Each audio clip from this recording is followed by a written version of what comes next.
conformado por Diego Sanabria, Egli Sepúlveda, Samuel Tarazona y quien les habla, Santiago Torres. Les expondremos el artículo sobre la temática de la beta-talasemia. Dale a la siguiente diapositiva. Bueno, quizás lo primero que deberíamos aclarar antes de sumergirnos en la temática de la beta-talasemia es saber inicialmente en sí qué es la talasemia. En definición, la talasemia es una enfermedad o un trastorno sanguíneo que es de tipo hereditario. Esto quiere decir que es una enfermedad genética que se transmite de padres a hijos y tal como se observa ahí en la imagen, la cual vamos a detallar más adelante. Pero por ahora lo importante de esta imagen es tener presente que es una enfermedad que se transmite de los padres a los hijos. De forma sencilla, entonces, la talasemia es un trastorno donde el cuerpo no es capaz de producir la cantidad suficiente o, de cierta manera, produce de forma anómala la proteína hemoglobina.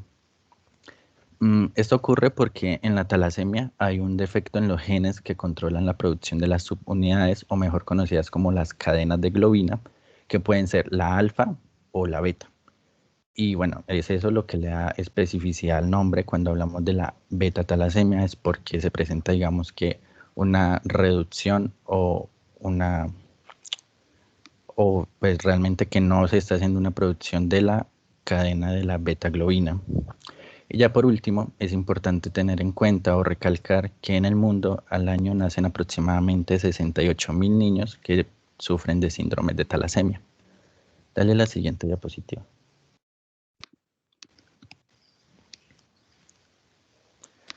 Hablando un poco de la hemoglobina, la cual es una proteína de estructura cuaternaria y que consta de 4 subunidades, las cuales poseen cada una un grupo hemo. De forma general podemos decir que la hemoglobina es la que se encarga, digamos que de transportar el oxígeno desde los órganos respiratorios hasta los tejidos. Y desde los tejidos lo que hace es recoger el dióxido de carbono y lo lleva hasta los pulmones, donde es eliminado.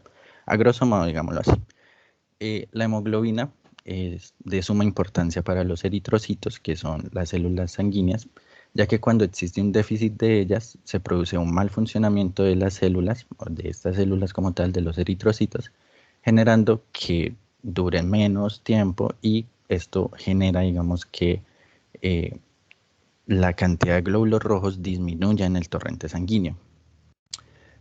Lo que sucede es que durante la eritropoyesis, que es el proceso de producción de eritrocitos, es fundamental que se cuente con la cantidad adecuada tanto de alfa-globinas como de beta-globinas, ya que esto es lo que permite un correcto ensamblaje de la hemoglobina.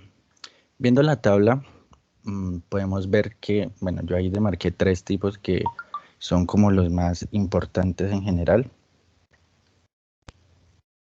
que sería la A, la A2 y la F. La HbA o la hemoglobina A es también conocida como la hemoglobina normal o la hemoglobina de los adultos y está formada por 2 cadenas alfa-globinas y 2 cadenas de beta-globina. Ahora, ¿qué pasa con la HbA2? La hemoglobina A2 está formada por 2 cadenas de alfa-globina y 2 cadenas de delta-globina. Esta suele aumentar en la enfermedad de la que vamos a hablar, que es la beta-talasemia, porque al haber una disminución en la producción de las beta-globinas, se pasa a hacer uso de las delta-globinas. Y de ahí es donde sale, digamos, la hemoglobina A2. Y ya por último, la última que quise recalcar ahí es la HbF o la hemoglobina fetal, la cual está formada pues, por 2 cadenas de alfa-globina y 2 cadenas de gamma-globina. Lo importante es entender que no todas las hemoglobinas están formadas por las mismas cadenas y que ya se presente el caso como tal de una disminución de las cadenas beta-globina, digamos que el organismo del cuerpo pasa a hacer síntesis de otra hemoglobina que sería la hemoglobina A2. Normalmente en el cuerpo la hemoglobina A es, digamos que casi el 97% de hemoglobina que hay en el cuerpo, o sea, casi toda, por eso le hice la hemoglobina normal. Pero como se presentaría la beta-talasemia, una disminución en la producción de las beta-globinas, se pasaría como tal a la hemoglobina A2 y pues digamos que su concentración y la cantidad aumentaría. Dale la siguiente diapositiva.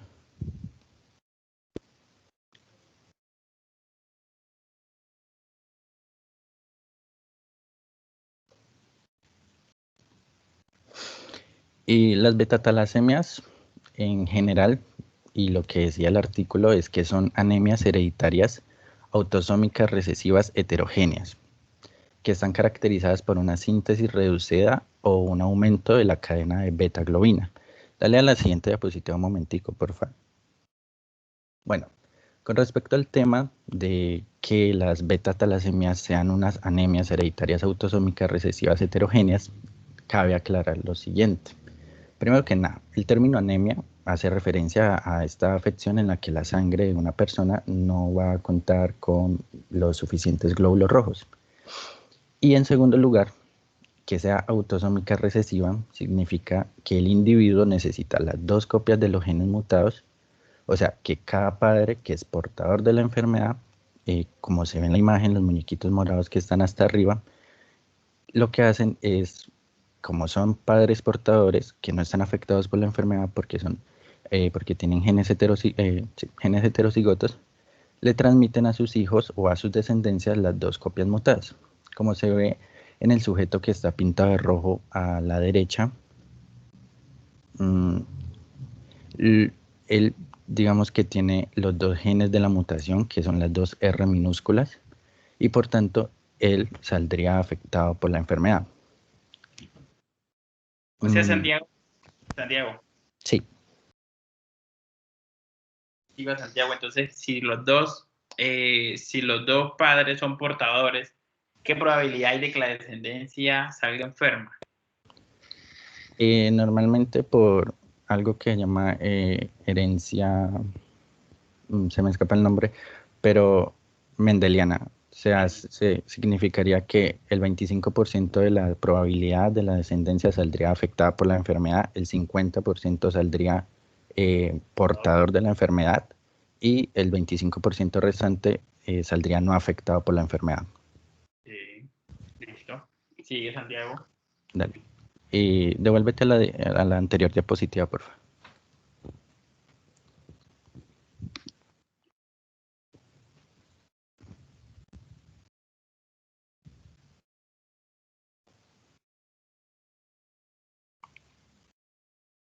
Hola. Sara.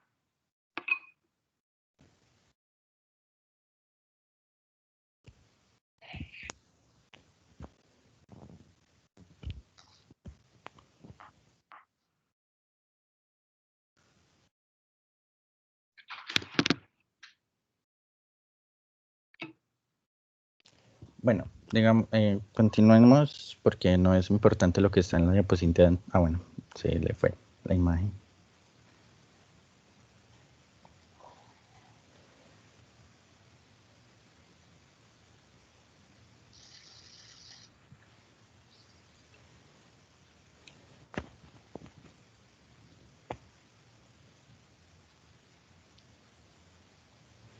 Profe, ya un momento, voy a... Qué pena, no sé por qué no se comparte, lo juro que estoy compartiendo. ¿Sí puede seguir compartiendo, Sara? ¿O Sí, tiene es que no sé por qué no se comparte, o sea, yo les juro que está en la diapositiva y nada.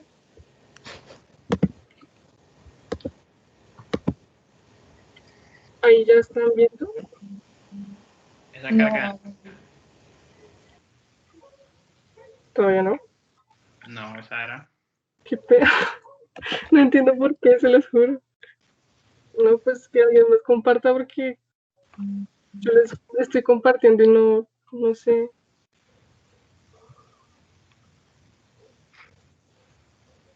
Si quieren me pasan las diapositivas y yo se las comparto.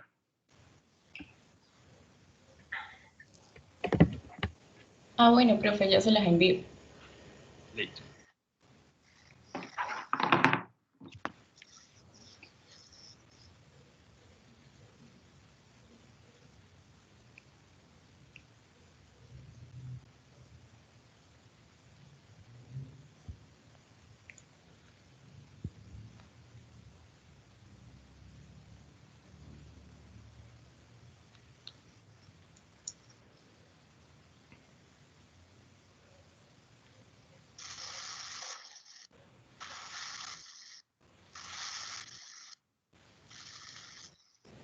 Listo, profe, ya se las envío.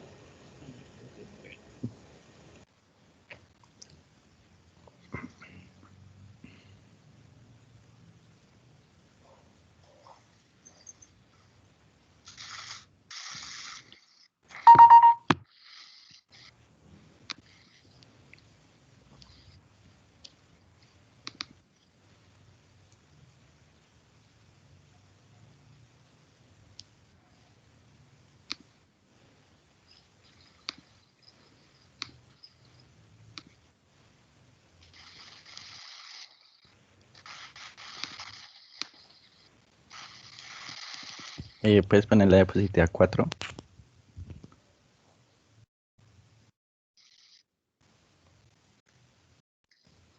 Ahí es la siguiente, Santiago. No se me está presentando. Estoy viendo la No, primera. profe, no se está presentando aún. Tiene que como...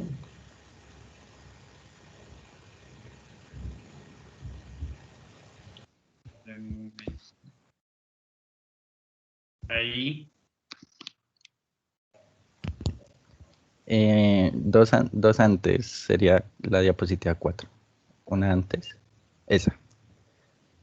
Listo. Entonces, ya como última cosa importante sobre lo que sería la beta-talasemia, puedes adelantarte una en la que dice beta-talasemia. Ahí en esa.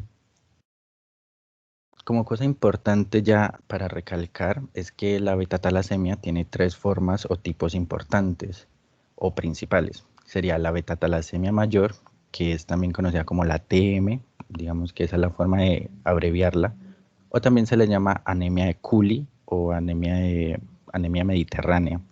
La beta-talasemia intermedia, también la abrevian como TI, y por último sería la talasemia menor, que también se le conoce como rasgo de beta-talasemia o portador de beta-talasemia.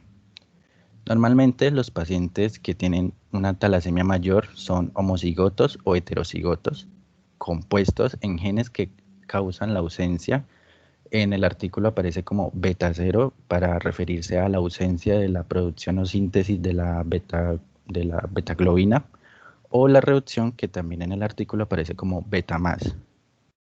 Los pacientes con talasemia intermedia son en su mayoría homocigotos o heterocigotos compuestos, y los pacientes con talasemia menor son en su mayoría heterocigotos. Digamos que puedes pasar a la siguiente diapositiva.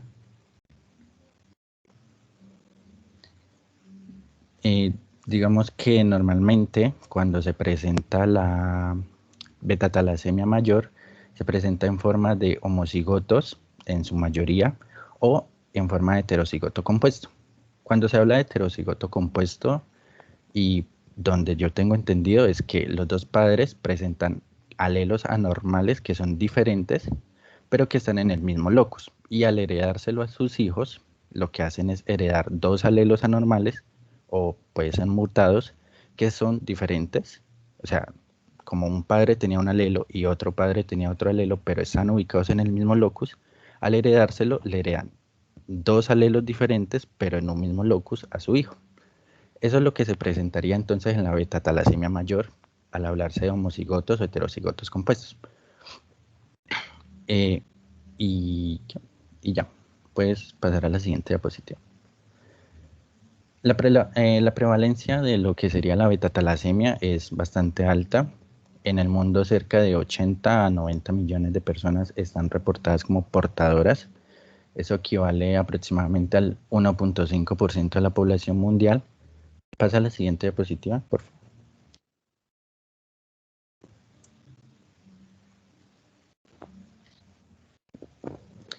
Y bueno, hay dos razones muy importantes que hay que tener en cuenta con respecto a estos datos demográficos. Primero que nada, la deriva genética. La deriva genética es un mecanismo de la evolución en el que los alelos cambian su frecuencia a lo largo de varias generaciones. ¿Y qué significa esto? Bueno, básicamente algunos alelos pueden dejar de ser tan constantes en una población, mientras otros se empiezan a expresar con mucha más frecuencia. Entonces, digamos que al haber migración de una población hacia otra, esta población, al llevarse sus genes, obviamente, empiezan a hacer que en la otra población, en la nueva población, empiecen a hacerse más frecuentes la expresión de alelos como diferentes rasgos, una altura distinta a lo que se veía normalmente en esa población, y también obviamente incluiríamos lo que es las enfermedades genéticas, porque digamos que la población, o sea, que las personas que venían de la población anterior se traen consigo en sus genes toda esta información y empiezan a hacer que por cuestiones de deriva genética se empiece a hacer más frecuente ese tipo de anomalías genéticas o sí, de mutaciones genéticas en la siguiente población. porque recordemos que esto es una cuestión hereditaria. Esto, si llega una persona que es portadora a otra población, muy probablemente no en todas las generaciones, pero sí va a ir transcurriendo el tiempo y el gen va a seguir persistiendo hasta que la enfermedad se empiece a hacer un poco más persistente, digamos que en la siguiente población. Y la siguiente razón es lo que conocemos como efecto fundador, que es básicamente lo que les estaba explicando. Al haber migraciones excesivas, ¿sí? Porque digamos que el efecto fundador es un fenómeno que se presenta porque hay migraciones de grupos de personas de un entorno X a un entorno y esto lo que causa es que la información genética que existe en el nuevo entorno empiece a cambiar porque estas personas trajeron y migraron su información genética con sus diferentes características fenotípicas y sus diferentes cuestiones genéticas que pueden ser enfermedades, como les estaba comentando ahora, y esto pues trae como resultado que ciertos fenotipos o determinados genes pueden verse resaltados o pueden verse atenuados. Entonces, estas son razones que causan que la talasemia sea tan frecuente en algunas partes del mundo, como el sudeste y el sur de Asia, el Oriente Medio, los países mediterráneos y África del Norte y Central. De todos modos, hoy en día con estas grandes migraciones que se presentan en todo el mundo, que son de países de alta prevalencia de la enfermedad, hacia otros países donde normalmente esa enfermedad tenía una baja prevalencia o era inexistente, se está viendo, digamos que una alta prevalencia en nuevas zonas, como Estados Unidos, Canadá, Australia, América del Sur y norte de Europa. En los países desarrollados, lo que se ha logrado, en los países desarrollados se logra como tal una supervivencia de los pacientes afectados los alcanzan a llevar, digamos que hasta una avanzada edad, y eso se ha logrado porque se logra una buena práctica de quelación y de transfusiones de sangre. Ese tipo de mecanismos están en los tratamientos que van a hablar unos compañeros más adelante. Y también en los países desarrollados lo que se ha hecho para disminuir la prevalencia es hacerle un correcto seguimiento para detectar las complicaciones tempranas y prevenir complicaciones en órganos vitales en las personas que se encuentran como tal enfermas por la enfermedad.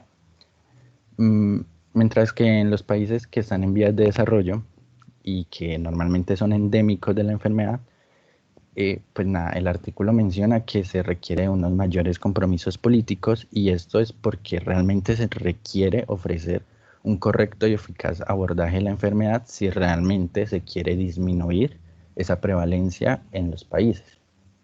Pasa a la siguiente diapositiva. Ahora, las características clínicas de la beta-talasemia, y como se les mencionaba ahora rato, la beta-talasemia se divide en tres, tiene tres tipos diferentes que son los principales, que sería la beta-talasemia mayor, la intermedia y la menor. Las características clínicas de la beta-talasemia mayor, para empezar, mencionar que la beta-talasemia mayor es la más grave de todas y se presenta por un déficit de lo que mencionábamos ahora de las cadenas de beta-globina de la hemoglobina. La característica especial es que es una anemia muy intensa y se requiere de transfusiones periódicas de glóbulos rojos. El tratamiento de la beta-talasemia mayor inicia con la atención médica entre las edades de 6 a 24 meses y ya después lo que se hace es iniciar un proceso de transfusiones regulares de glóbulos rojos, y esto se hace con el propósito de permitirle al paciente una mayor supervivencia, llegar, digamos, a una mayor cantidad de años con vida. Y bueno, aquí es donde volvemos con la prevalencia de la enfermedad en los diferentes países.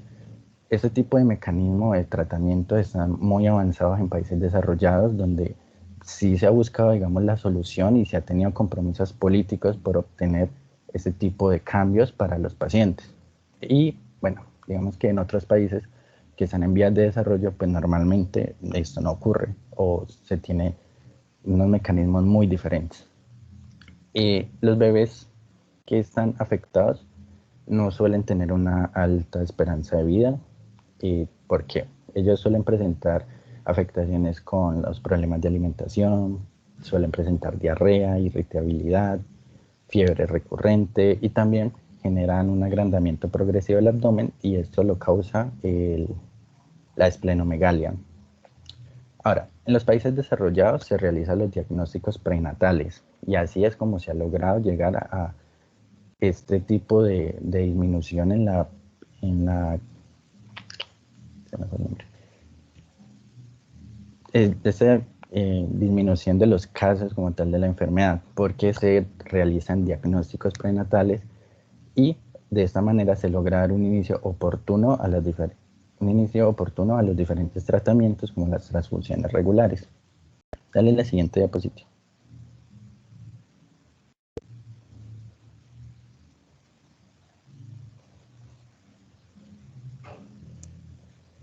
Bueno, por otro lado, los cuadros clínicos que normalmente solían presentar los pacientes que tenían esta enfermedad antes de que se empezaran a implementar diferentes tratamientos eran los que les voy a mencionar ahora, pero cabe aclarar que estos son, digamos que, cosas que están ocurriendo realmente a pesar de que se desliga de la realidad social de algunos países, sigue ocurriendo en otros países que están en vías de desarrollo.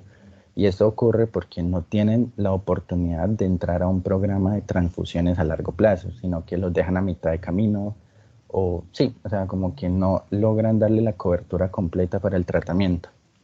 Y se suele presentar entonces lo que sería retraso del crecimiento, palidez e ictericia. Bueno, la ictericia es la piel amarillenta, que es por acumulación de bilirrubina en la sangre. Pigmentación marrón de piel, mala musculatura, geno valgo. El geno valgo es una desalineación de lo que sería el fémur y la tibia, y eso lo que hace es generar una desviación de la rodilla, como si se juntaran. Ahí en la imagen que está hacia la izquierda, se nota el geno valgo, que está la que está más hacia la izquierda es el geno valgo, la que está más hacia la derecha es la normal, es como debería estar alineada el fémur con la tibia, y también está el geno varo, que es lo contrario al geno valgo.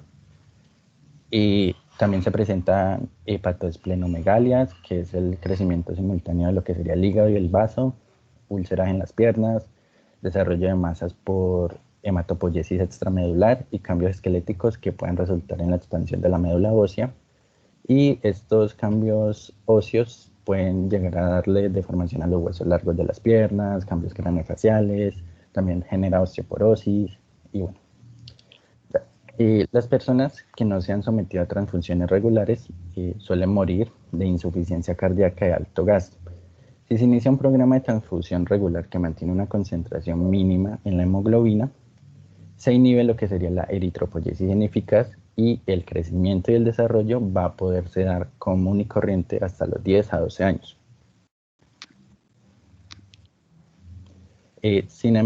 Bueno, otra cuestión es que los pacientes que han sido sometidos a estas transfusiones pueden desarrollar complicaciones que están relacionadas con otra cosa, que es la sobrecarga de hierro. Y bueno, esto es dependiendo de su cumplimiento con la terapia de quelación, que van a hablar más adelante mis compañeros.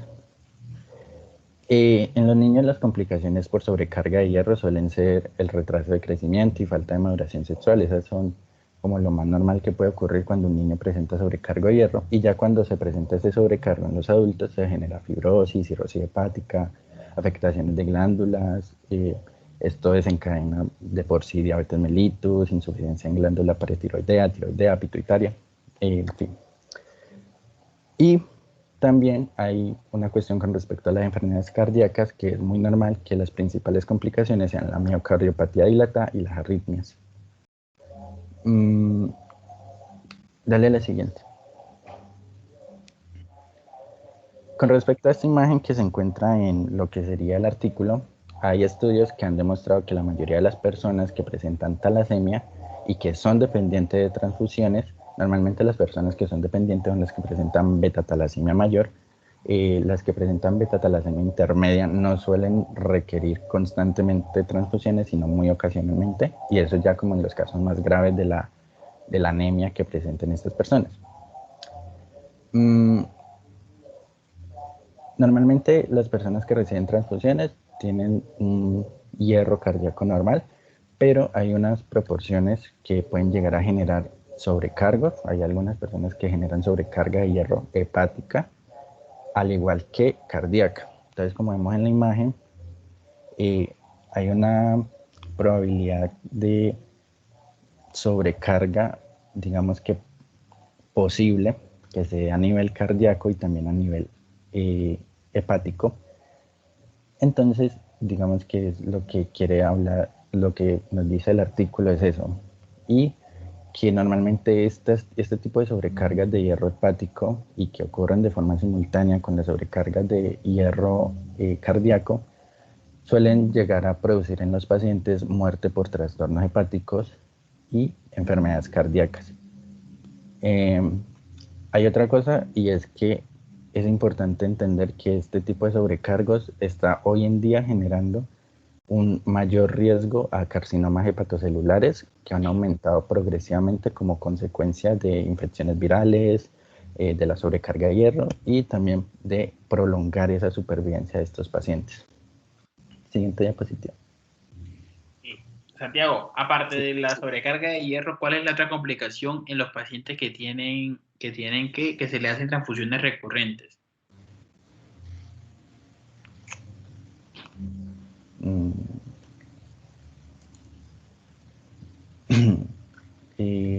Pues, o sea, transfusiones recurrentes, o sea, pues me refiero a que se presentaría entonces la sobrecarga de hierro y normalmente, o sea, lo que se lee mucho es que Pero este tipo, habría una mayor absorción. No, no exactamente. O sea, a los pacientes que se les transfumen de forma recurrente tienen esos dos riesgos. Uno es la sobrecarga de hierro y tienen otros riesgos. Profe, ¿no tiene que ver con lo del el RH? O sea, como una problemática, no sé la palabra correcta, pero tiene que ver con la inmunidad. Si es RH positivo, creo. No, ¿Tampoco? con no. infecciones. Infecciones de origen viral. ¿Que estas infecciones dependen de qué? Por lo menos, Santiago. Pues bueno, lo que tiene que ver con las infecciones tiene que ver más bien como con virus de la hepatitis B o de la hepatitis C. Sí, sí. Y Y estas dependen también del lugar donde donde se haga la transfusión. O sea, no es lo mismo yo estar en un programa de transfusiones recurrentes en Estados Unidos, donde se supone que la sangre alcanza a ser 100% segura, a realizar un sistema de transfusiones recurrentes aquí en Colombia, donde la sangre sí es segura, pero todavía se presentan casos de infección por transfusiones. ok. Sigue, Santiago. Entonces pasa las personas que tienen talasemia intermedia, pasando ya de la talasemia mayor, suelen presentar comorbilidades un tiempito después de lo que presentan los pacientes que tienen talasemia mayor. Entonces no es tan rápido como lo hablábamos ahora, de que normalmente los pacientes con talasemia mayor empiezan tratamientos desde los 6 a los 24 meses.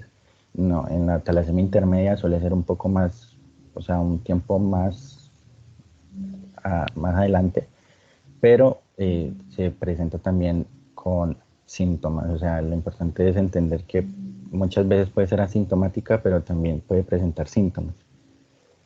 Estas personas que sufren de talasemia intermedia lo que tienen son unas anemias leves y por eso es que les decía ahora que no requieren como tal de transfusiones, pero pues de forma ocasional pueden llegar a requerirlas y ya.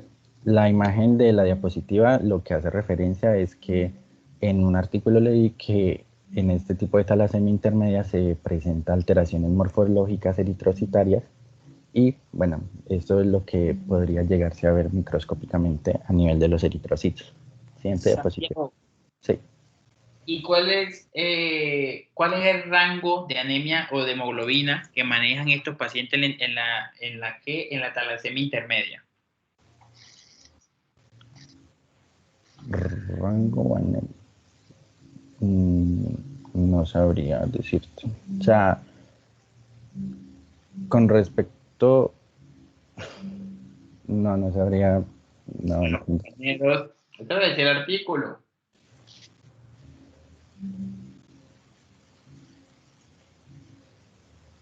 Entonces, en los pacientes que tienen talasemia mayor, la hemoglobina tiene rango de menos.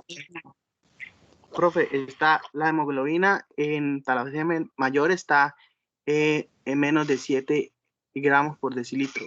Sí. Y en talasemia intermedia está entre 7 y 10 gramos por decilitro. Exactamente. Listo. Sigue, Santiago. Pase la siguiente diapositiva, por favor. Bueno, las personas que tienen talasemia intermedia pueden llegar a ser completamente asintomáticas hasta la edad adulta, y las características clínicas que suelen marcar este tipo de talasemia son la palidez, la ictericia leve a moderada, la colelitiasis, el agrandamiento del hígado y el vaso, las modificaciones óseas, al igual que ocurría ahora en la talasemia mayor. También presenta úlceras en las piernas, masas extramedulares de médula eritroide hiperplásica, tendencias a desarrollar osteopenia, osteoporosis y complicaciones trombóticas. La afectación cardíaca que se presenta en este tipo de talasemia se caracteriza principalmente por un estado de un gasto cardíaco elevado y también por hipertensión pulmonar. Siguiente diapositiva.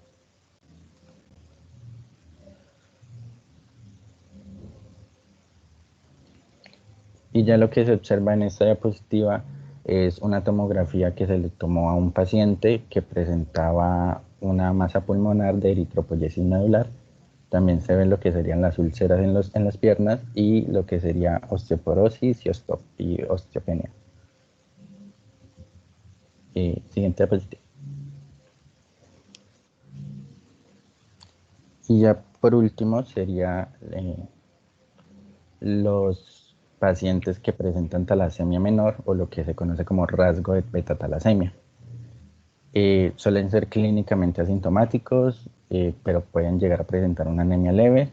Y ya por último, lo que se observa en la imagen es como las mutaciones en los genes de las cadenas beta-globina, que suelen desencadenar entonces los diferentes tipos de beta-talasemia. Cuando se presentan los genes normales sin mutaciones, no se suele presentar ningún tipo de padecimiento. Cuando se presenta la falta de una de las, o no la falta, sino más bien la mutación en un, se presenta la beta-talasemia menor y la beta-talasemia intermedia, y cuando se presenta daños o mutaciones en los dos genes es lo que nos conduce a la beta-talasemia mayor o la anemia de Cooley. Ya, siguiente. Muchas gracias. Gracias, Santiago. Bueno, entonces ahora vamos a hablar de la genética molecular y modificadores genéticos. Siguiente, por favor.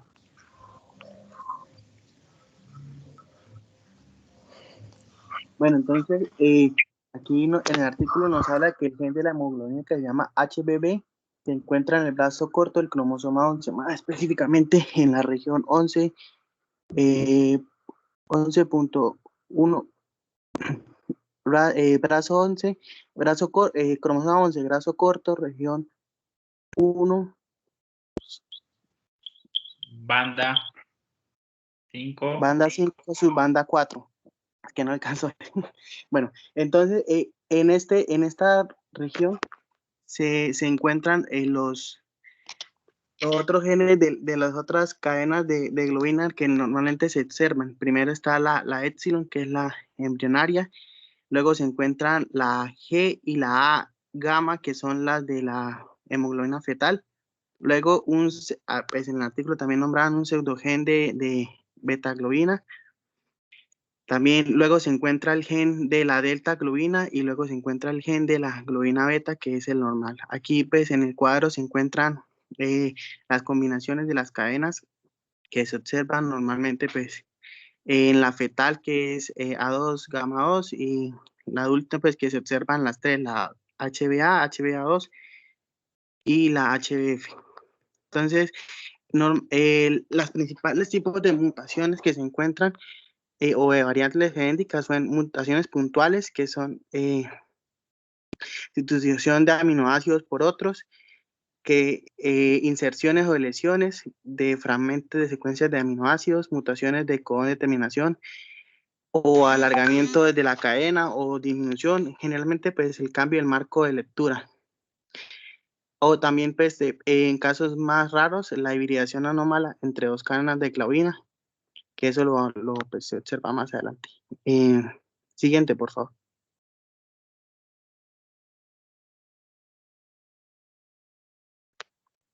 Entonces aquí nos muestra en la imagen del artículo donde muestra que el gen HBB tiene tres exones y que pues, muestra ahí las regiones de los promotores con la caja CACC y la caja ATAA, que son pues, las regiones que ayudan a que la síntesis de la beta-globina pues, sea aumentada, ¿no?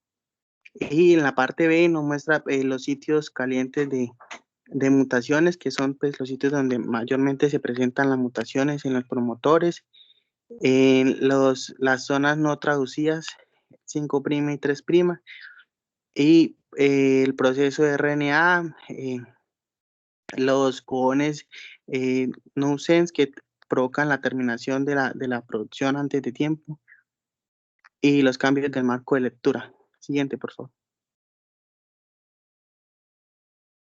Aquí nos muestra la tabla de cómo la beta-talasemia puede ser afectada, aumentada o disminuida su gravedad. Normalmente, más adelante en la parte fisiopatológica se va a hablar que es lo importante es la relación entre las cadenas alfa y las no alfa. Porque lo que pasa es lo siguiente, que es que normalmente la alfa-talasemia es bastante rara porque son 4 genes distintos que producen estas cadenas, entonces es más difícil que se afecten los 4. Entonces normalmente la alfa-talasemia no se presenta, entonces la mayoría de cadenas de la hemoglobina son alfa. Entonces cuando hay demasiada alfa, entonces se forman tetrámeros solo de alfa. Entonces estos tetrámeros son los que causan la mayor afectación en la beta-talasemia. Aquí en esta tabla que nos muestra el artículo, hay varios mecanismos que reducen esta relación entre cadenas alfa y cadenas no alfa, como por ejemplo la alfa-talasemia o cuando hay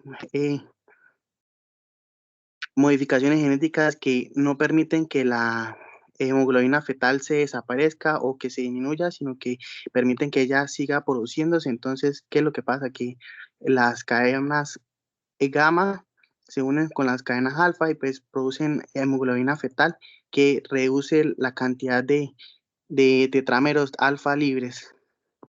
También pues, siguiente por favor.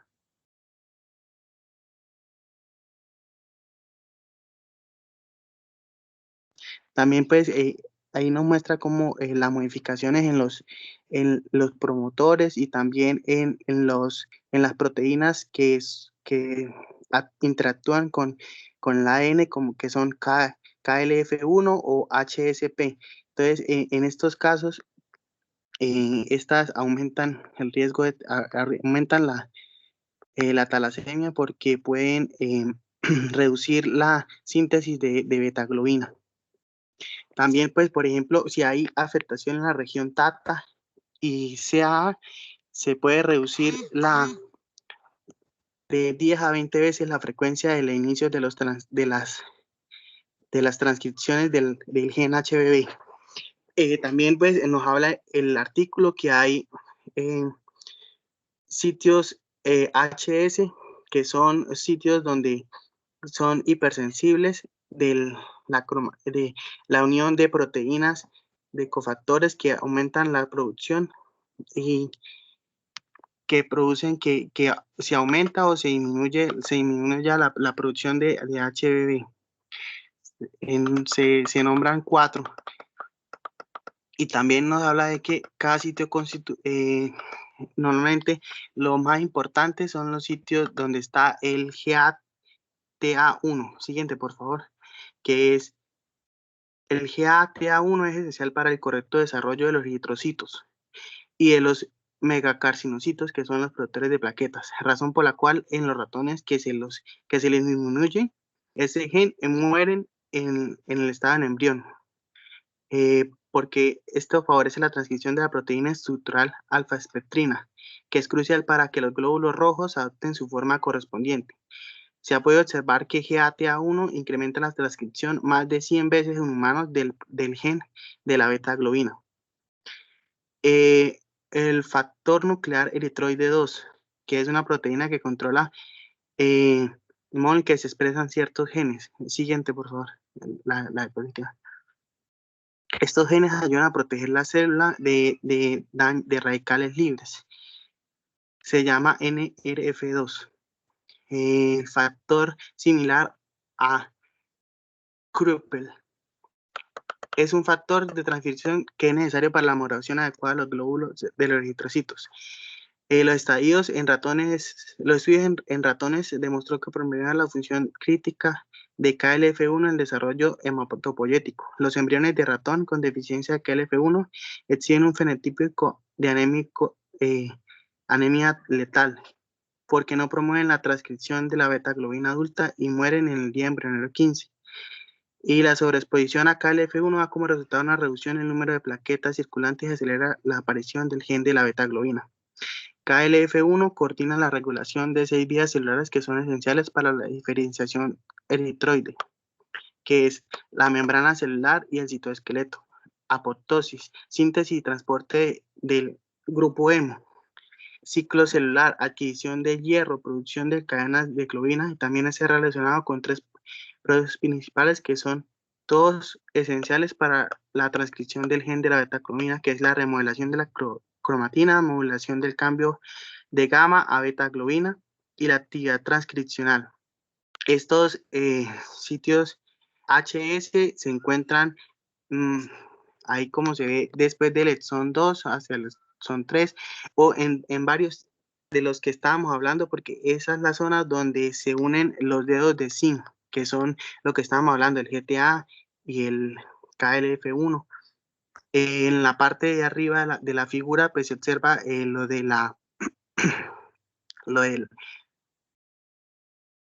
lo del entrecursamiento desigual, que puede generar en algunos casos antilepores y antileporas, que sucede cuando se combinan los genes delta y beta globina al entrecursamiento desigual, ¿no? Y pues en la parte izquierda superior habla de los factores que se unen a la secuencia TATA, que son los iniciadores para que se inicie la transcripción del gen HBB. Siguiente, por favor.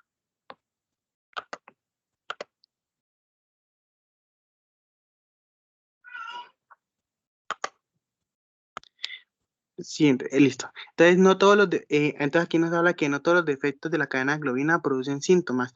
La mayoría de las mutaciones de la hemoglobina se afectan la cadena beta. También, pues, normalmente las sustituciones que afectan las cadenas delta y gamma normalmente no son significantes, pero pues en el caso de las betaglobinas vemos que adquieren mayor significancia, ya que las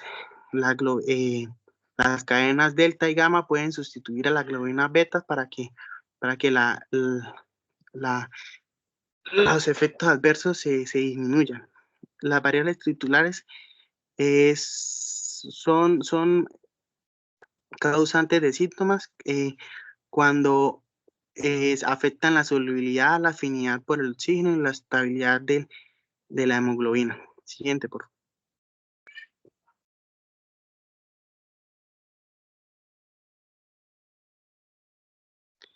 Eso ya lo habíamos hablado. Siguiente, por favor. Entonces aquí nos habla del diagnóstico. El diagnóstico que es en la parte clínica y en la parte de hematológica. Entonces, en el cuadro vemos los tipos de talasemia que se encuentran, porque pues normalmente en el artículo se hablaba de B0, B+, pero pues vemos que también pues hay otros tipos de mutaciones que que son silenciosas, también los lepores de delta globina, y pues ahí nos observan pues breve resumen de lo que observaríamos en un cuadro hemático. Vemos que la talasemia siliciente o silenciosa, la hemoglobina estaría normal, el volumen corpuscular medio normal, o sea, todo estaría normal. Pero pues en la talasemia menor ya veríamos que ya se empieza a afectar, empieza a disminuir poco a poco la cantidad de hemoglobina, también el volumen corpuscular medio, y por otro lado pues se ve que empiezan a aumentar los niveles de HbA2 y HbF, que es la característica, y disminuir el HbA, que es lo que normalmente se esperaría. Samuel, ¿cuál sería la Sí. característica de la anemia en los pacientes con beta-talasemia? O sea, ¿cómo sería la anemia? ¿Cómo se clasificaría esa anemia? Bueno, entonces, o sea, ¿cómo sería el cuadro hematológico? Sí, o sea, ¿cómo la anemia? Bueno, van a tener hemoglobina disminuida dependiendo si es intermedia, bueno, en la menor a veces sí, a veces no, y pues en la talasemia mayor sí va a tener hemoglobina disminuida. Pero entonces, esa hemoglobina disminuida me va a dar el diagnóstico de anemia, pero esa anemia va a tener unas características específicas. ¿Cuáles son esas características? Ya, pues en la talasemia mayor es la hemoglobina menor que 7 gramos por sobre decilitro, el volumen corpuscular medio entre 50 y 70 femtolitros, y el promedio esto se llama la cantidad de hemoglobina por cada glóbulo rojo, entre 12 y 20 picogramos. Eso se llama Ahora, la la talasemia, hemoglobina corpuscular media. sí, hemoglobina corpuscular media, sí. Entonces, y la talasemia. El hecho de que esté disminuido, ahí ambos parámetros están disminuidos. ¿Cómo se llama eso? Es lo que se ve en el sentido periférico. Eso es una anemia. Grave. Sí, es una anemia grave porque está menos de 7. Pero esa anemia tiene unas características. Microcítica. Microcítica, y ¿qué más? ¿Cómo está de color? Ya, eso ya, más adelante. Lo que pasa es que es pálida, microcítica, eso está en la parte final. Bueno, entonces nos dice Microcítica hipocrómica. hipercrómica, glóbulos rojos nucleados, en frotis de sangre periférica, y también se encuentra, había otras, pero ya le digo que es lo otro que se encuentra anisocitiosis, que es que tienen glóbulos rojos de diferentes tamaños, y poiquilocitosis, que es que los glóbulos rojos están de tamaños de formas distintas. Por ejemplo, tienen formas como de bastones, no todos son redonditos así como normalmente uno los debiera encontrar, o formas uniformes. Exactamente. Entonces, Samuel, para sospechar de que el paciente va a tener una beta-talasemia, independientemente de qué edad lo presente, la anemia siempre tiene la característica de que es hipocrómica microcítica. Entonces, ¿qué es eso? Que la hemoglobina corpuscular media y el volumen corpuscular medio van a estar disminuidos, que es lo que tú muestras ahí en la imagen donde dice BCM, todos están disminuidos. Entonces, esa es la característica de las anemias en los pacientes que tienen beta-talasemia. ¿Listo, Samuel? Listo. Siguiente, por favor.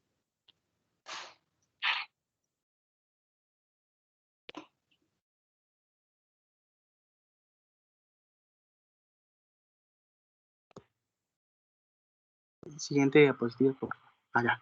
Listo, entonces nos habla de diagnóstico molecular, de cómo en el artículo nos habla de las pruebas PCR, que son reacciones en cadena de la polimerasa, de que se hace pues, insertando los cebadores o las cadenas contrarias de las cadenas complementarias de las variantes más más significativas para que esta reacción produzca varios clones de los genes mutados. Aquí también nos habla de una técnica que se llama dot bolt, que es una variación del western bolt, del north bolt y el south bolt, que significa que se hace una reacción en cadena para hacer clones de la molécula que se está buscando, y se inserta una gota en un acetato para luego ser estudiada, porque se le introduce, en el caso del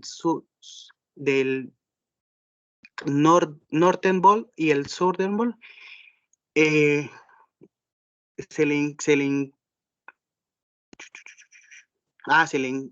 se le coloca sondas que son las cadenas complementarias de las mutaciones. Entonces se arregla por medio de análisis de ingeniería genética la cadena complementaria de las mutaciones más conocidas, y se les agrega unos marcadores que ayudan a diferenciarlo. Entonces, cuando estos marcadores encuentran su cadena complementaria, entonces hacen que la gotica se pinte de más color o de menos color, depende de la cantidad que se halle. O también de anticuerpos que atacan esos sitios específicos de mutaciones. Luego, pues ya nos habla del diagnóstico, que es lo que estábamos hablando, de que siguiente, por favor.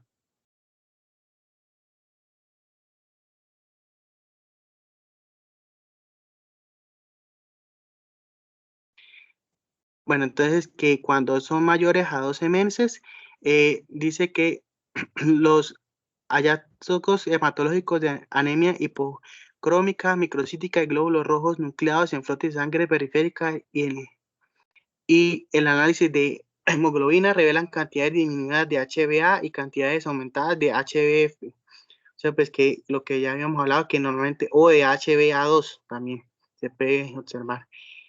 Y en menores, la dificultad en menores de 12 años es que, por ejemplo, por las técnicas de electroforesis o HPLC, no se puede definir que haya una talasemia intermedia, ya que la eliminación de HbA es normal en los pacientes que estén en las primeras 4 semanas de vida. Entonces, en los casos de talasemia intermedia, pues se dificulta un poco el diagnóstico. Normalmente la talasemia intermedia se puede diagnosticar ya en la edad adulta, o cuando ya pasan las etapas en donde es normal que la HbA esté disminuida. Siguiente.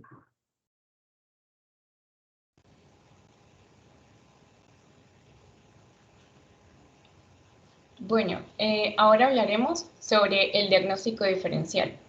Hay que tener en cuenta que este se usa para distinguir enfermedades que causan síntomas parecidos. A menudo pues requiere hacer varias pruebas para saber con exactitud cuál es la enfermedad que padece el paciente.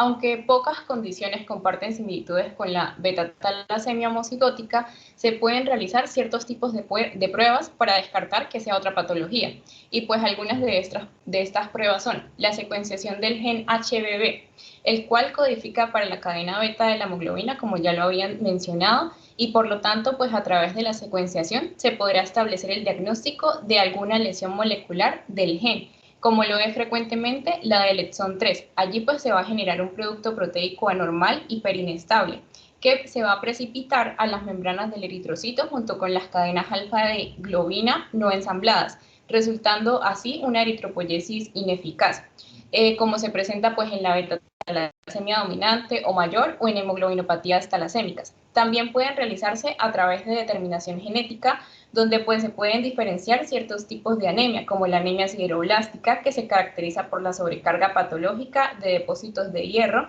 en las mitocondrias de los eritroblastos, que forman pues un anillo alrededor del núcleo, constituyendo así los sideroblastos anulares. Además pues de esta característica, van a presentar una concentración sérica elevada de protoporfirina por la inserción defectuosa de la misma. También pues se pueden realizar mediante la determinación de características distintivas, como concentraciones de los tipos de hemoglobina. Un ejemplo para ello son las anemias diserotropoyéticas, las cuales pues no tienen una hemoglobina F o fetal alta y a su vez tienen otras características distintivas como la multinuclearidad de los precursores de los glóbulos rojos. Otro ejemplo que se puede encontrar son las leucemias mieloides crónicas juveniles y la anemia aplásica, en donde pues estas van a tener una hemoglobina F o fetal alta y tienden a confundirse con la beta-talasemia, pero pues a través de ciertas pruebas, otras pueden descartarse. Siguiente, por favor. Bueno, ahora hablaremos sobre la detección de la población. Debido pues a la alta tasa de portadores del gen HBV en ciertas poblaciones como lo es el Mediterráneo, se encuentra la disponibilidad de asesoramiento genético y diagnóstico prenatal. Por lo tanto, en estas poblaciones de riesgo está en curso el cribado poblacional, el cual ha sido útil porque permite a las parejas tomar decisiones informadas sobre las opciones reproductivas. Además, en las poblaciones de riesgo a la que se dirige el cribado se ha registrado una reducción en la tasa de natalidad de los niños afectados. Este cribado puede realizarse a través de análisis hematológicos en el cual indica un estado de portador de beta-talasemia y si esto es así, puede proseguir a realizarse unas pruebas genéticas moleculares del gen HBV. Esto pues para identificar una mutación causante de la enfermedad. Luego también pues se encuentra allí la evaluación de riesgo genético y asesoramiento. Este nos dice que si pues ambos miembros de una pareja tienen una mutación causante de la enfermedad del HBV, cada uno de sus descendientes pues tiene un 25% de riesgo de verse afectado. Mediante el asesoramiento genético y la opción de las pruebas prenatales, dicha pareja puede optar por llevar a término solo los embarazos en los que el feto no se ve afectado. Y pues el momento óptimo para la evaluación del riesgo genético es antes del embarazo. Siguiente, por favor. Bueno, y dentro de la detección de la población también vamos a encontrar el diagnóstico prenatal y el diagnóstico preimplantacional. En el diagnóstico prenatal, este se va a realizar más que todo en aquellos embarazos con mayor riesgo y es posible diagnosticarse mediante análisis de ADN, el cual puede ser extraído de las células fetales obtenidas por amniocentesis y este se va a realizar aproximadamente entre la semana 15 y 18 de gestación o a través de muestreo de vellosidades coriónicas a la semana 11 de gestación. También puede realizarse un análisis de células fetales en sangre materna y de ADN fetal en plasma materno. Allí pues se puede detectar la mutación pues del padre. Y por otro lado, en el diagnóstico preimplantacional, el cual se va a basar en el estudio de alteraciones cromosómicas en el embrión antes de su transferencia en la madre. Esto más que todo es en fecundación in vitro. Esto puede estar disponible para aquellas familias en las que se ha identificado mutaciones causantes de la enfermedad. Siguiente, por favor.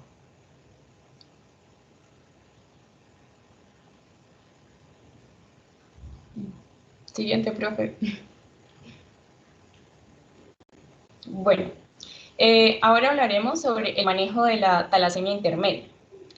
Bueno, el tratamiento para las personas con talasemia intermedia sintomático se puede prescribir con administración de ácido fólico para prevenir hiperactividad de la médula ósea. También encontramos que se le pueden realizar a los pacientes una esplenectomía. Es un proceso quirúrgico en el cual pues, se va a extirpar el vaso. Esto es debido a que estos pacientes presentan un hiperesplenismo, donde hay una hiperfunción del vaso, o sea, va a estar funcionando mucho más rápido y esto va a traer como consecuencia el agrandamiento del vaso o una esplenomegalia. Por lo tanto, es adecuado en estos pacientes que presentan esto realizarle el procedimiento de la esplenectomía para evitar complicaciones peores. De la misma manera, cuando se realiza la esplenectomía se debe inspeccionar la vesícula biliar y pues si encontramos en esta inspección que va a estar presente la colelitiasis o riesgo de colecistitis, la vesícula biliar debe extirparse o realizarse una colecistectomía. Bueno, y también encontramos que a estos pacientes se les puede detectar a través de resonancia magnética unas masas eritropoyéticas extramedulares. Y esto se va a dar por la hipertrofia de la médula ósea, por lo tanto, pues se da la presencia de estas masas eritropoyéticas extramedulares en otros órganos. Y estas masas pueden tratarse tanto con radioterapias como transfusiones, con hidroxicarbamida. Y pues también encontramos que en los pacientes con talasemia intermedia también pueden presentar ciertas úlceras, como anteriormente lo estaban describiendo, en las piernas. Y estas pueden tratarse también con transfusiones sanguíneas, con suplementos de zinc y con pentoxifilina. Es importante destacar que las transfusiones también se han recomendado para prevenir y tratar a aquellos pacientes que padecen de úlceras en las piernas, como lo dije anteriormente, también de episodios trombocíticos, con también aquellos pacientes que presentan hipertensión pulmonar, entre otros. Pero pues estas transfusiones en su mayoría son temporales, solamente pues por cierto determinado tiempo. Siguiente, por favor.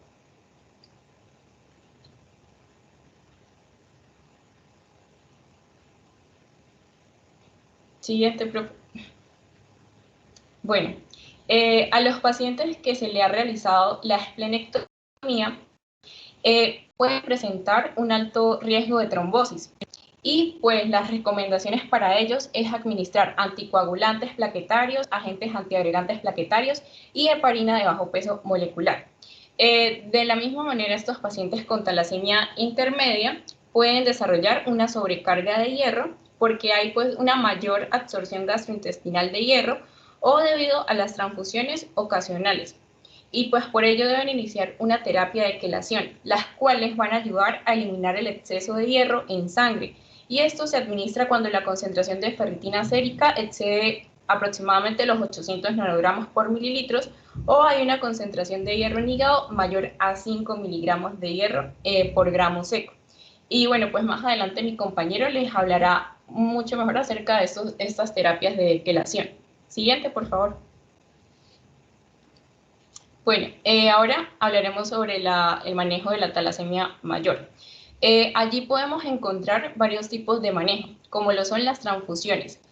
Los objetivos primordiales de esta terapia son la corrección de la anemia, supresión de la eritropoyesis y la inhibición de la absorción de hierro gastrointestinal, lo cual ocurre gracias a la eritropoyesis ineficaz. Siguiente, por favor, profe. Bueno, y existen ciertos criterios para antes de realizar la primera transfusión. Entonces allí lo que se debe confirmar es el diagnóstico de talasemia primeramente. Se debe tener también en cuenta el defecto molecular, la gravedad de la anemia, el nivel de eritropoyesis ineficaz y a su vez se le debe aplicar al paciente una vacuna contra la hepatitis B. También se debe realizar una tipificación extensa de antígenos de los glóbulos rojos que incluye RH, KIT y DUFI.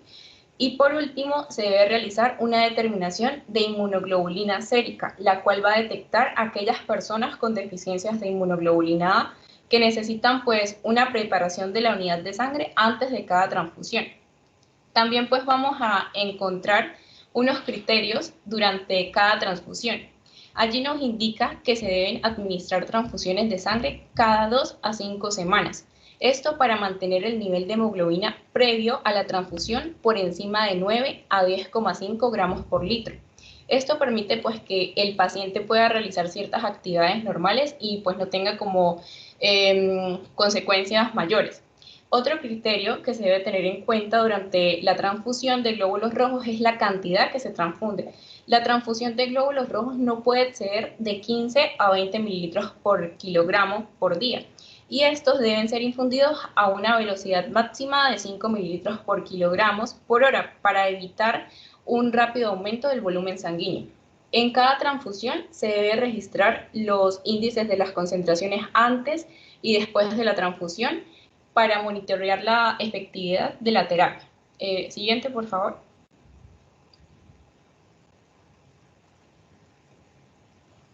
Siguiente, por favor. Bueno, y en estos pacientes con talasemia mayor también encontramos que se le puede realizar la esplenectomía. Como lo dije pues anteriormente, esta pues es un procedimiento quirúrgico donde se extirpa el vaso. Y pues para realizarlo se deben tener en cuenta unos indicadores, ya que pues ella se debe realizar en aquellos pacientes con talasemia mayor donde presenten anualmente un requerimiento de transfusión sanguínea mayor a 200 mililitros por kilo de peso y por año. Por tanto, este aumento va a impedir a su vez tener un control adecuado de la terapia de quelación, y como consecuencia este paciente puede presentar hiperesplenismo y esplenomegalia, siendo pues fundamental para realizar la esplenectomía. Bueno, y a su vez, a estas personas que se les realiza la esplenectomía tienen unos ciertos riesgos al realizarla, ya que los pacientes pueden presentar trombosis venosa, hipertensión pulmonar y pues también pueden presentar infecciones después de la esplenectomía. Y a continuación, pues mi compañero les hablará sobre otros manejos de la talasemia mayor.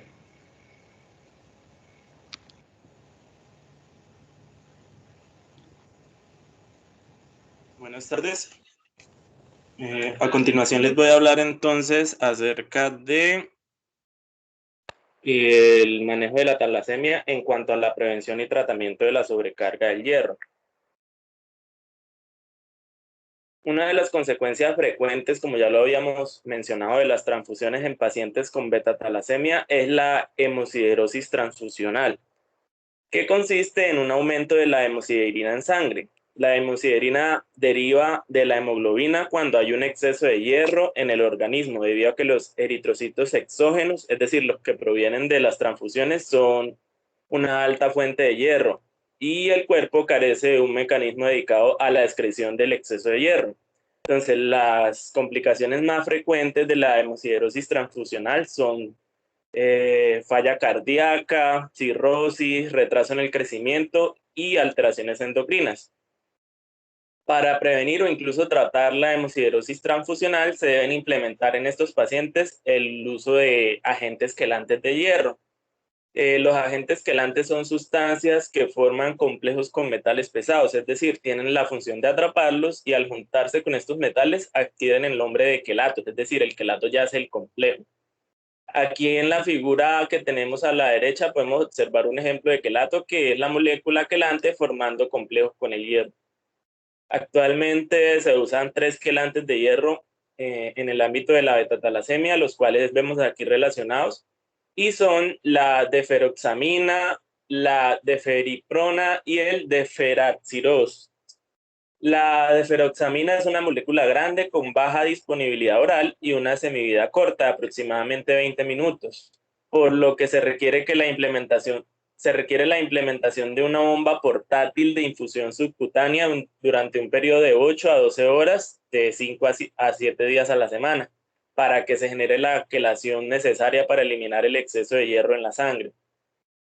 También hay algo que hay que aclarar, y es que la dosis no debe sobrepasar los 150 miligramos diarios, ya que puede generar efectos secundarios como toxicidad ocular y auditiva, retraso en el crecimiento y en algunas ocasiones incluso puede generar insuficiencia renal, neumonitis intersticial, entre otros. Pero esto es más frecuente cuando la carga de hierro es relativamente baja. Es decir, se crea una toxicidad debido al quelante. Uno de los problemas o limitaciones que ha tenido la implementación de este medicamento es lo que les mencionaba antes, que es lo de la baja disponibilidad y la baja semivida. El segundo de los agentes quelantes usados es la deferiprona, que se usa como una alternativa en pacientes que tienen contraindicaciones en el uso de la deferoxamina, y este es un fármaco que se administra de forma oral con una frecuencia de 3 dosis diarias. Puede causar efectos secundarios tales como artropatía, síntomas gastrointestinales, neutropenia, que es una reducción en la concentración de neutrófilos, y agranulositis, que es un descenso en el recuento de glóbulos blancos en general, lo que podría dejar al paciente en un estado de susceptibilidad inmunológica, es decir, puede adquirir infecciones de una manera más fácil. También se ha visto que los pacientes tratados con este medicamento tienen menor riesgo de desarrollar alteraciones cardíacas en comparación con los tratados con el primero, es decir, con la deferoxamina. En el caso del tercer quelante, el de deferaxirox, es un fármaco que se administra por vía oral con una sola dosis diaria. Puede mostrar efectos adversos tales como trastornos gastrointestinales, erupciones cutáneas y un aumento leve de la creatinina sérica. También es en cuanto a esto de la creatinina, se debe aclarar que es un aumento leve, pero no progresivo, es decir, es un aumento que se va a mantener, no que va a ir aumentando con el tiempo. Se obtienen también resultados satisfactorios si se administra una dosis adecuada dependiendo del nivel de exceso de hierro que posea el paciente en específico. Para optimizar los efectos, se ha recurrido a la combinación de quelantes para tratar pacientes con sobrecarga de hierro grave. Se han hecho combinaciones entre la deferiprona y la deferoxamina, lo que da como resultado la disminución de la siderosis, que es la acumulación de hierro en tejidos. Anteriormente habíamos visto la hemosiderosis, que es la acumulación de hierro en sangre, y la siderosis en general, que es la acumulación de hierro en tejidos específicos, como puede suceder en el caso del corazón y el hígado. Y también ayuda a disminuir la ferritina sérica y disminuye los índices de mortalidad cardíaca debido a la sobrecarga de hierro.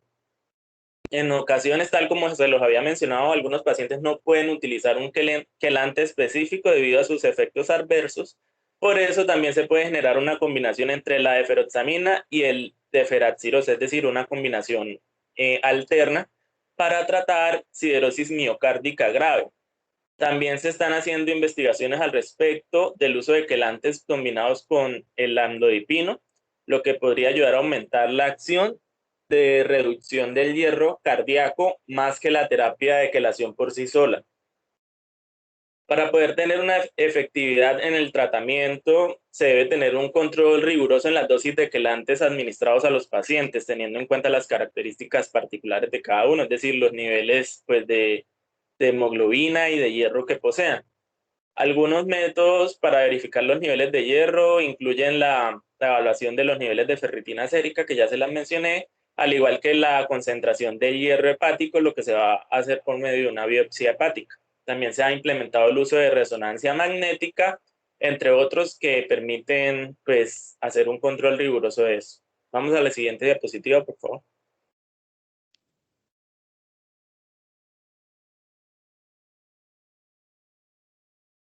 Bueno, ahora vamos a hablar un poco acerca de las posibles implicaciones que puede traer el embarazo en mujeres con beta-talasemia. En el caso de la talasemia mayor, las pacientes en algunas ocasiones presentan una condición preexistente denominada hipogonadismo hipogonadotrópico, el cual es una condición en la que se reduce la producción o segregación de hormonas sexuales, pero generalmente dicha condición no afecta la fertilidad. Y dichas pacientes pueden tener un embarazo exitoso sin presentar complicaciones importantes, aunque por supuesto necesita la revisión estricta de un equipo interdisciplinario durante todo el proceso y la evaluación periódica de todos estos niveles que les mencionaba antes.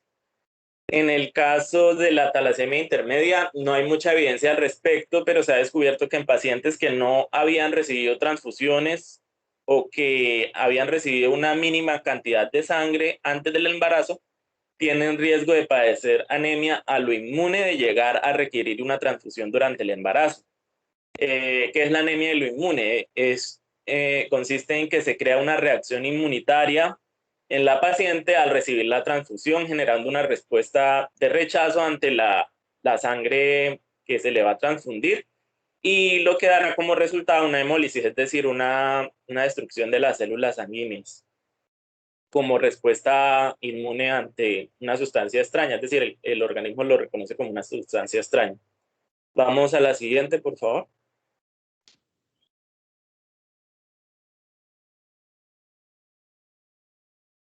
Bueno, una alternativa ante el manejo de la beta-talasemia con transfusiones y agentes quelantes es el trasplante de médula ósea.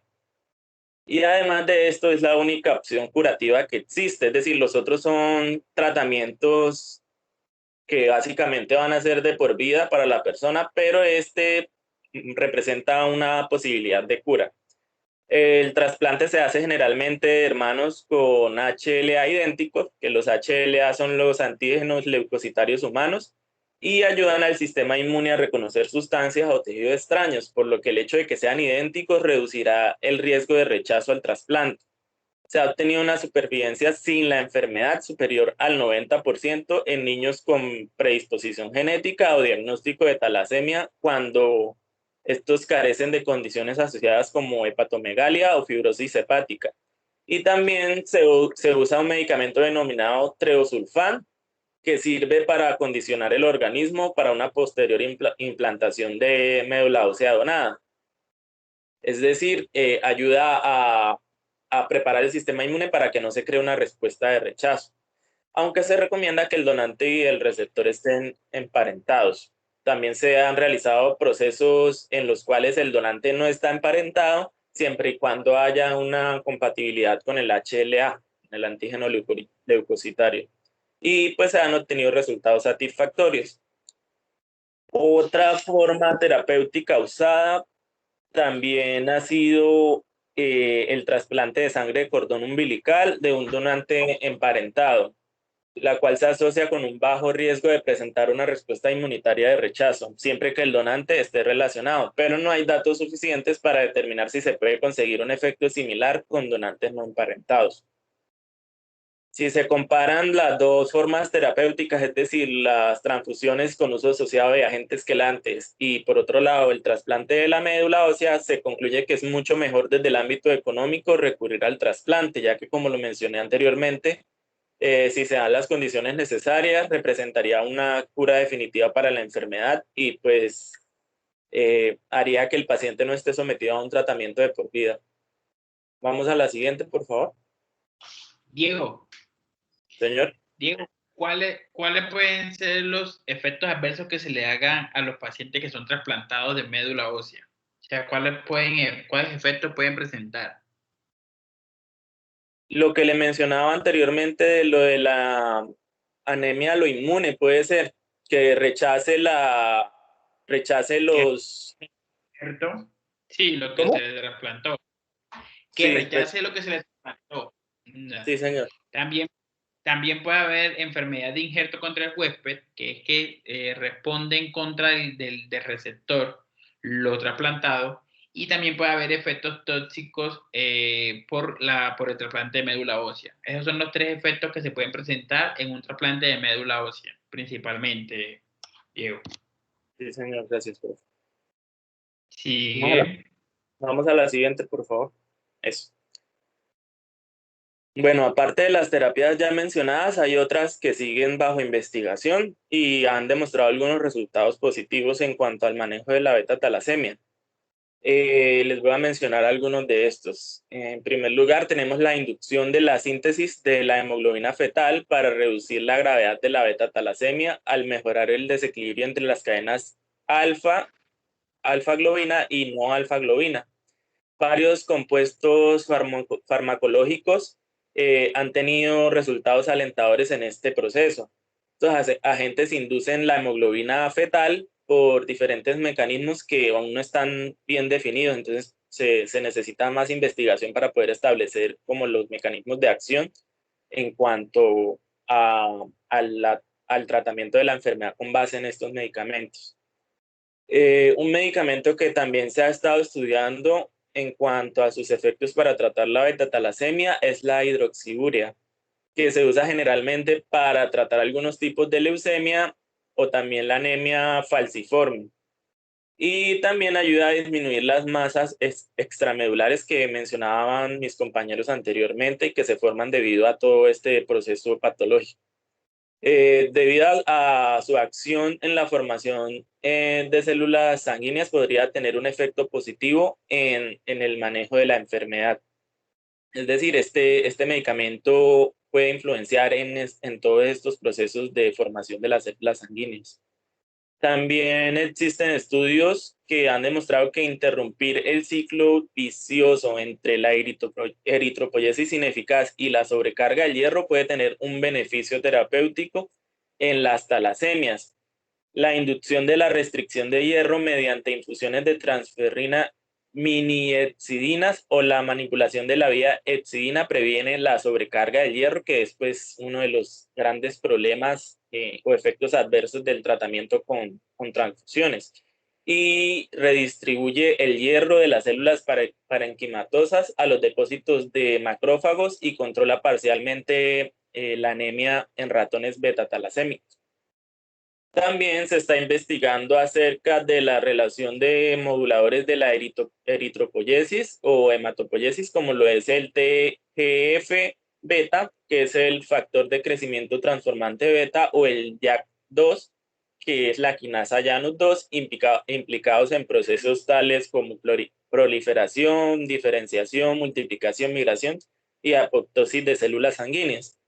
Y se ha establecido que para el caso del TGF-beta, un receptor modificado inhibe la señalización de este, por lo que se ha visto en ratones talasémicos una mejora en los parámetros hematológicos y una disminución en las comorbilidades a causa de la enfermedad. En cuanto a JAK2, su papel más importante es en la regulación del número de células sanguíneas que se producen, por lo que su inhibición podría reducir la eritropoyesis que da como resultado a células no funcionales, al igual que podría reducir las afectaciones en el vaso como la esplenomegalia. Podría prevenirlas, incluso revertir las alteraciones que se llegan a presentar en el vaso. Se está investigando también la posibilidad de corregir el defecto molecular en las células madre hematopoyéticas mediante la transferencia de un gen normal a través de un vector adecuado o mediante recombinación homóloga. Los resultados han mostrado en un modelo de ratón que se ha obtenido resultados satisfactorios con vectores lentivirales. Y en Francia se trató a un paciente con trasplantes de células CD34 autólogas modificadas genéticamente con un factor lentiviral de beta-globina y se obtuvo como resultado que no había requerido transfusiones sanguíneas luego de 4 años del trasplante. Es decir, se logró equilibrar el sistema hematopoyético para que el paciente pues presentara esta condición de no requerir las transfusiones. Otros enfoques que se están investigando en la terapia génica de las beta-hemoglobinopatías incluye también la inducción farmacológica o genética de la producción de gamma globina a través de la interferencia de la vía BSL11A o la interrupción del potenciador eritroide BSL11A mediante la tecnología CRISPR-Cas, así como el dedo de zinc, que también ya habíamos mencionado que tiene un papel muy importante en cuanto a la formación de la beta-globina. Y listo, eso sería todo. Muchas gracias por la atención. Gracias. Listo. Bien desarrollado el tema. Entonces, bueno, ahí terminamos el tema de la beta-talasemia. El próximo quiz de beta-talasemia.